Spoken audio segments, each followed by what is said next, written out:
Parado ou no espaço, o corpo da mulher conquista um estranho nomadismo que lhe faz atravessar idades, situações, lugares. Era esse o segredo de Virginia Woolf em literatura. Bom, eu usei aqui só essa frase aqui como um mote inicial, mas eu quero falar da questão dos gestos, que é um conceito brechtiano, mas usado pelo Deleuze, né, para falar também do cinema, como é que o cinema incorpora o cinema dos corpos, né, como é que incorpora os gestos brechtiano. Ele está falando aqui, no caso do cinema, de uma cineasta chamada Chantal Akerman, que mostra, por exemplo, um gestual, um gesto cerimonial, né? É uma cerimônia da anorexia, né? No caso aqui de um dos filmes dela, né?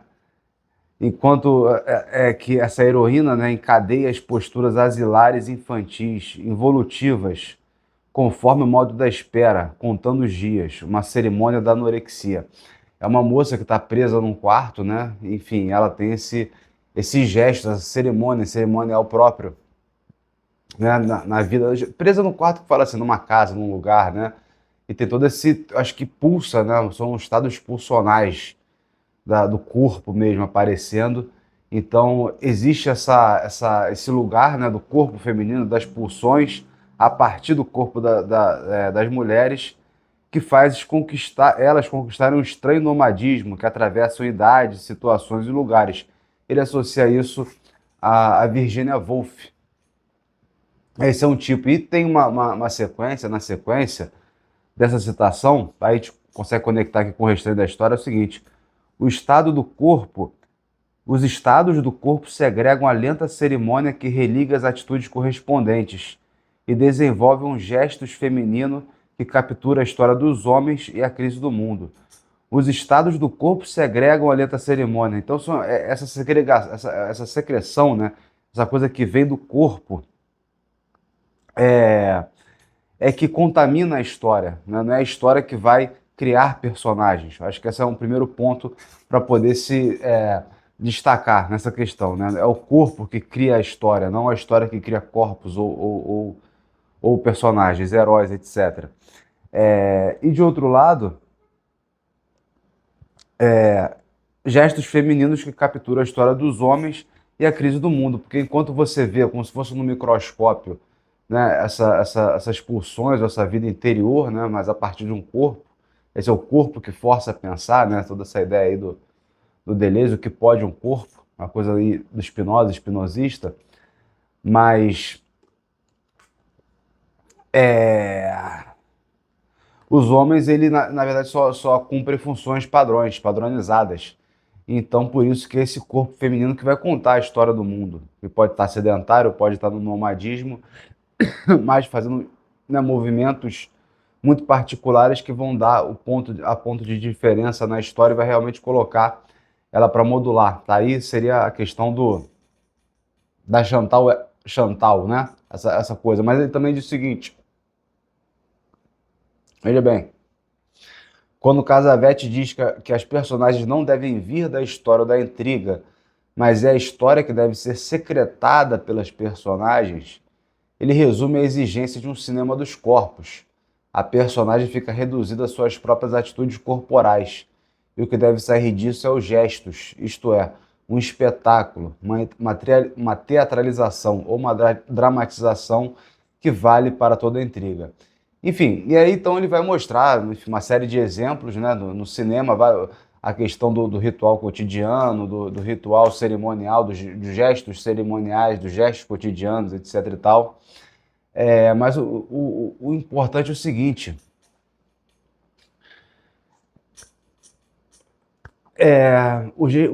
vamos voltar aqui ao conceito, né, do Brecht, né? Falando aqui em termos do Benjamin, né, estou modulando aqui, né, Deleuze, Benjamin, para depois chegar no Brecht, né, mas o Benjamin tem uma palavra sobre o Brecht que é muito interessante, sobre essa questão do distanciamento no Brecht, que os atores citam os personagens, né, eles não se identificam, eles não são o Rei Lear, né, não são o Macbeth, não são nada disso, eles são eles citando um outro. Acho que essa é a questão central, né? São eles citando um outro. Então isso causa, né, um deslocamento, toda essa questão do teatro brechtiano, que é a questão da desnaturalização contra um teatro naturalista. O que é um teatro naturalista? É um teatro que representaria né, a realidade tal como ela é, essa questão toda, a realidade burguesa, no caso, que é um teatro feito por burgueses, e a partir dessa noção, dessa ideia de distanciamento, que se materializa a partir do gestual ou dos gestos, você faz um teatro que faz pensar contra a catarse aristotélica. Aí a questão toda do Brecht sobre isso, né? Contra a catarse aristotélica. Ou seja, não é aquela questão de você vai ver um filme, na escola lá do Stanislavski e tal, vai ver uma novela, aí você vai chorar com o personagem, você vai rir com o personagem, você vai se identificar, né? Eis, olha alguém como eu, né? Esse é um cara parecido comigo, olha que interessante e tal. Não, é o resultado de um deslocamento, né? Um distanciamento, um estranhamento, aí você deve provocar, porque é isso que é o que provoca o pensamento. Então o gesto está sempre atrelado a uma questão social. Não é só o gesto aqui da fala, né? Gestos que a gente faz do cotidiano. Pode ser que tenha um gesto, por exemplo, um tipo de trabalhador, né, que faz trabalho, enfim, trabalha com peso, né, nas costas e tal. Ele tem uma forma, né, um trabalho manual, um trabalho que encurva o corpo dele de certa maneira, né? Então, isso é uma espécie de atrelamento de um gesto, né, de uma forma de gesticular, que é natural na pessoa, com uma condição social. Isso pode ser também uma mulher que também tem outro trabalho manual de um outro tipo, que incide sobre o corpo dela de uma outra maneira, e aí também isso mostra, atrela a condição social que pode ser outra, né? Enfim, tanto faz. Mas o importante é você revelar essas condições, não são personagens homogeneizados, né? Não sou eu que sou rico porque eu estou com uma roupa de rico e só e falo como rico, né? Ou eu sou pobre porque eu estou com uma roupa de pobre, e dependendo do lugar, nem fala como, né, nem fala como pobre, né? Ou talvez nem fale mesmo como os ricos, né? É uma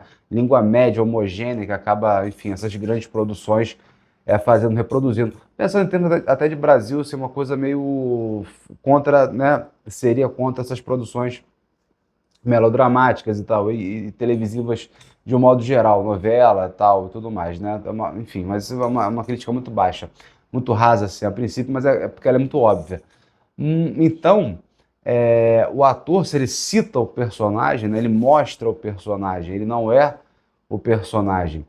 Esse é o ponto. Agora, só um pouquinho antes de falar do que. Na verdade, aqui eu vou acabar fazendo uma recapitulação de alguns vídeos anteriores, né?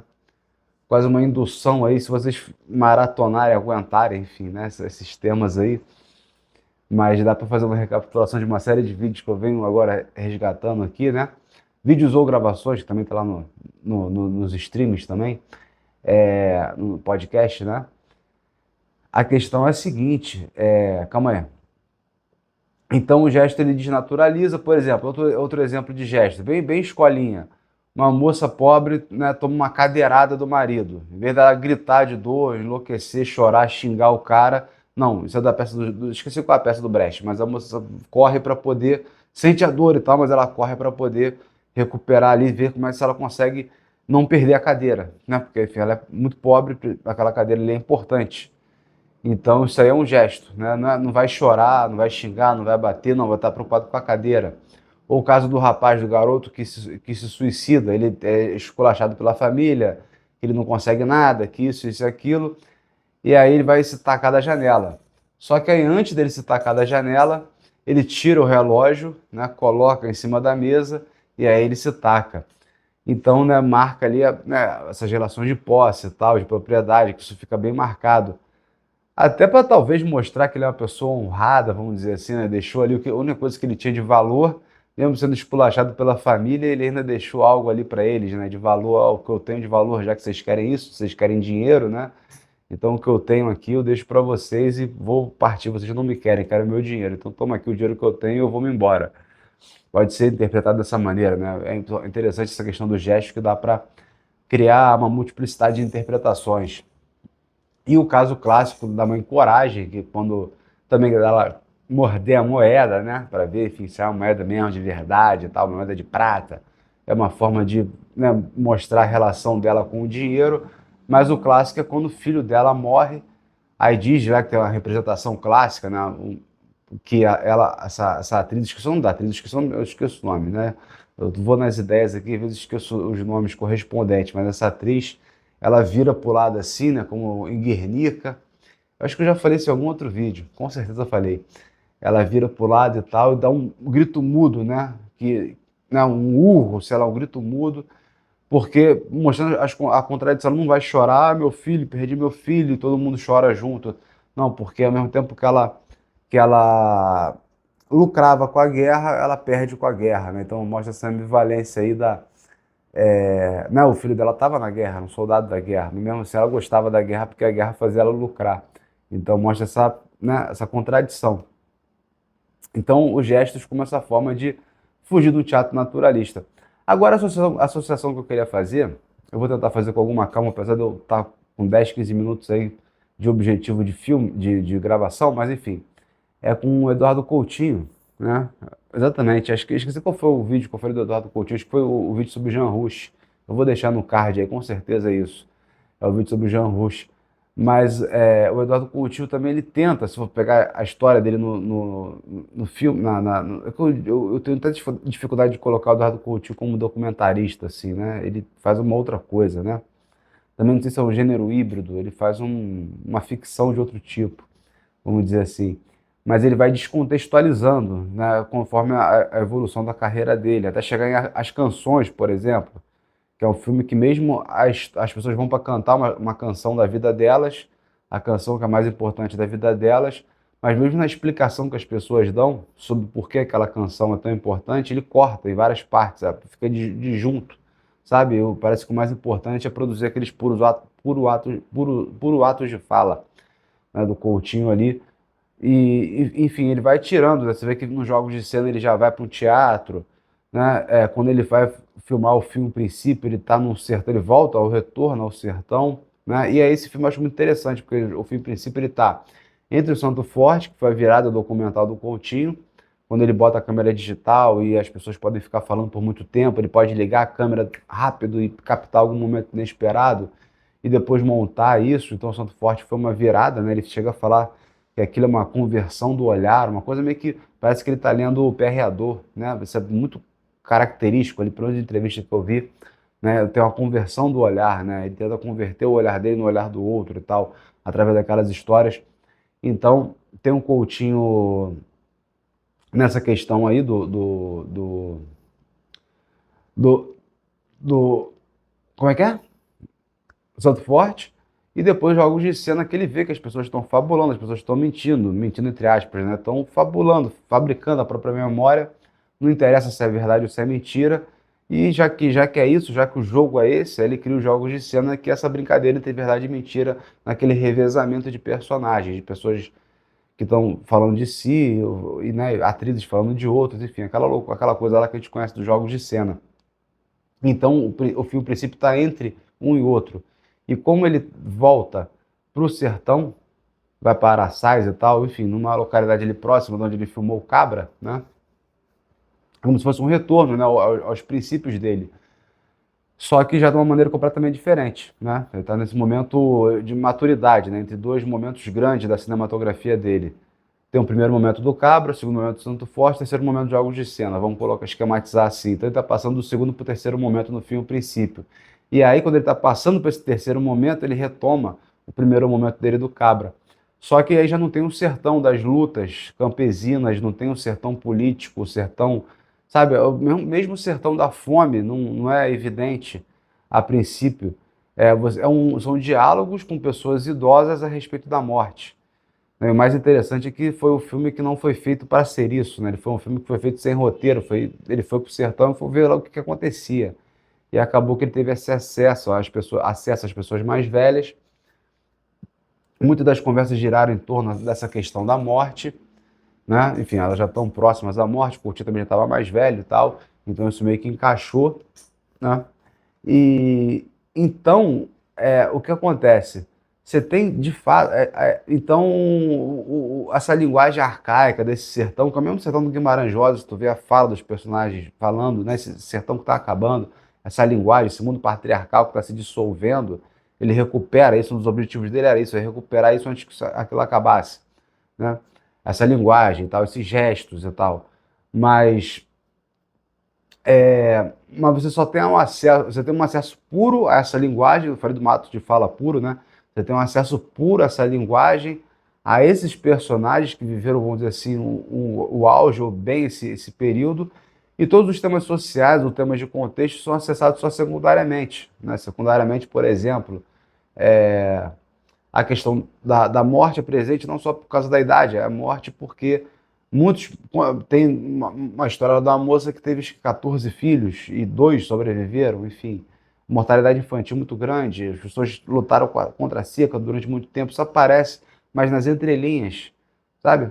Então, a questão das lutas, tem uma questão ali de mulheres que se organizam e tal, então, as questões das lutas sociais, que estão também mescladas com questões religiosas, aquela coisa do messianismo lá, sertão, coisa glauberiana, tudo isso aparece mas nas entrelinhas, né? Como uma espécie de pano de fundo, mas que não é o pano de fundo, sabe?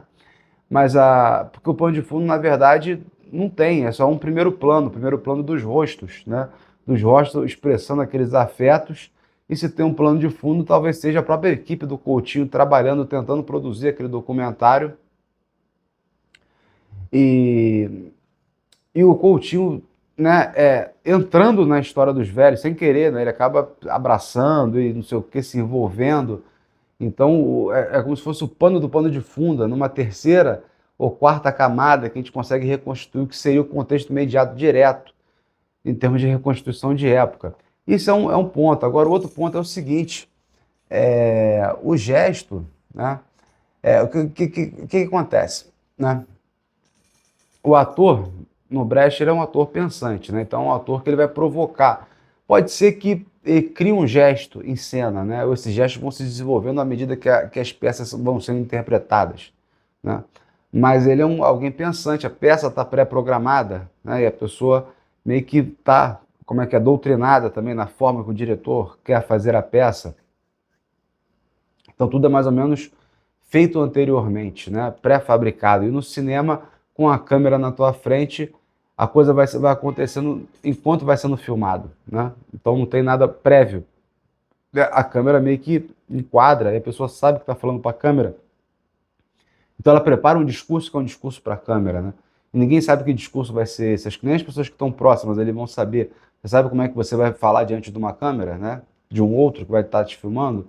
Você sabe como, né, você reagiria, tipo, ou o teu vizinho, o teu amigo, o teu irmão, alguém que vai estar ali do lado, e, tipo, às vezes tu vê uma outra pessoa ali, né, porque está diante de uma câmera, está meio que, né, criando uma imagem de si, e talvez às vezes é uma imagem de si que nem quem está próximo consegue reconhecer. Então você tem essa câmera, é o cinema da verdade, exatamente o vídeo que eu estou fazendo referência ao cinema da verdade, e cinema verdade, né, cinema verité, como Jean Rouch se apropria desse termo do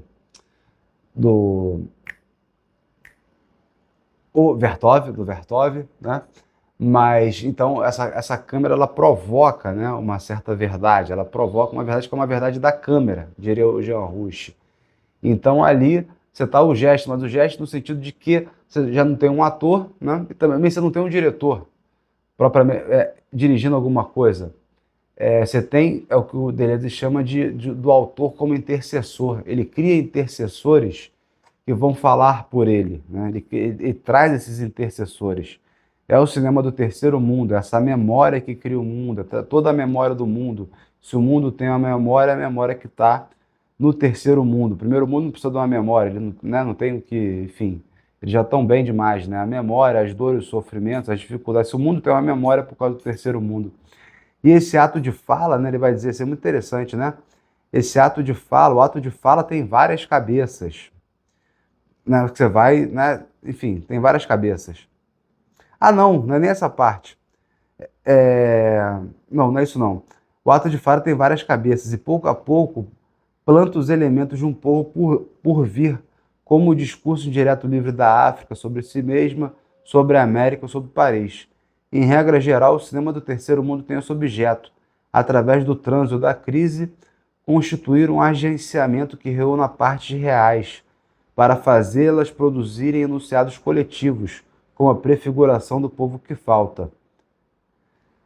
Ponto. Então, no caso ali, né, esse povo, né, esse povo até memorialístico, né, de um certo Brasil, esse Brasil patriarcal que até existe, né, mas enfim, e continua existindo, mas não naquela configuração que foi praticamente a mesma configuração que o Guimarães Rosa retratou, de fato, né, vai mudando, muda muito. Então, você está retratando a memória desse povo, né, é isso essa fabulação, você traz esses intercessores. Aí você vê que nessas conversas os temas vão se encadeando e várias pessoas vão dando, né, sua própria versão para uma memória que vira já uma memória coletiva, né, a memória coletiva desse lugar. Né, não é um alguém, um Riobaldo que está falando a história sobre todos, mas você tem os enunciados que se tornam coletivos, são fabulações, ou seja, são questões pessoais, individuais, mas que nesse encadeamento de gestos, é isso uma coisa importante que o Deleuze fala, são encadeamentos, né? De gestos, nesse encadeamento de gestos você cria enunciados coletivos que falam na memória desse povo e ajudam a criar uma memória para o mundo, né, e fabular, né, um povo que falta, ou seja, um povo que manca, um povo que não existe, ou que não existiria, não existe para quem nunca viu, para quem não conhece, para quem não quer saber. Então traz esses povos, né, a voz desses povos. Então é o mesmo gesto brechtiano, só que de uma outra maneira, sabe? É a mesma atuação do ator, mas no caso é o autor. O autor colocando o intercessor, e esse intercessor que produz o distanciamento. Eu acho que é isso, conceitualmente. Quem ficou aí até o fim, vamos fazer aqui a polêmica. Teve a polêmica com o Kleber Mendonça, um vídeo que eu fiz aqui, mas principalmente o artigo do Substack, que está bem legal, né? O artigo está melhor do que o vídeo, até eu acho. Mas enfim, mas é isso, pô, o Kleber como aquele cara que reconstitui uma época, né? Que faz aquela coisa que as minisséries faziam, que filme pornô fazia, entendeu? Fazia bem que é reconstituição de época, como se fosse grande coisa, com alguma desnaturalização, mas uma desnaturalização artificiosa. E não tem um intercessor. E você não tem nem no sentido brechtiano de um ator separado do personagem, né? O ator cria o personagem, não é o ator que cria o personagem, como é que é o termo aqui? O ator mostra o personagem, ele não é o personagem. E aí, no caso do Wagner Moura, tu não sabe quem é quem, né? Porque o Wagner Moura é o Wagner Moura, não precisa nem falar o nome do personagem. Você fala o Wagner Moura, aquele cara lá do Wagner Moura, no Agente Secreto e tal. É o Wagner Moura, não sei até que ponto ele interpreta a si próprio, né? É ele, né? Uma pessoa, é quase um Big Brother ali, é uma faces né? Do Wagner Moura no sertão, Wagner Moura em Pernambuco, Wagner Moura fazendo cosplay da ditadura.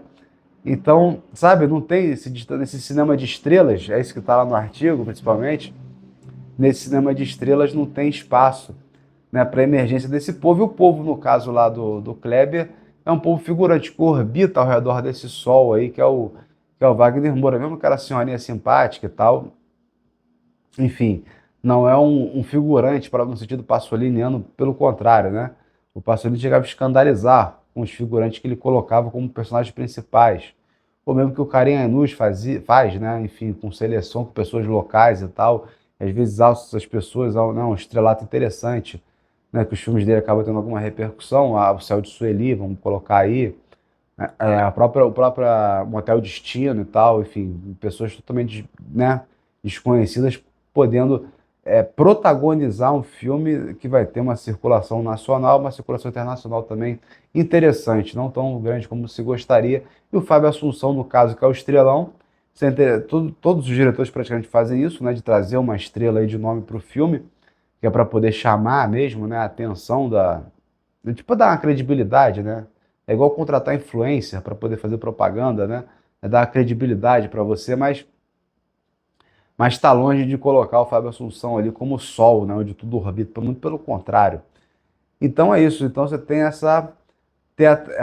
como é que se dá o teatro? Se fosse pegar um teatro no sentido do Kleber, seria esse teatro dramático, teatro burguês, teatro tradicional, teatro catártico. Tanto que o Bacurau, que é um filme de catarse, né?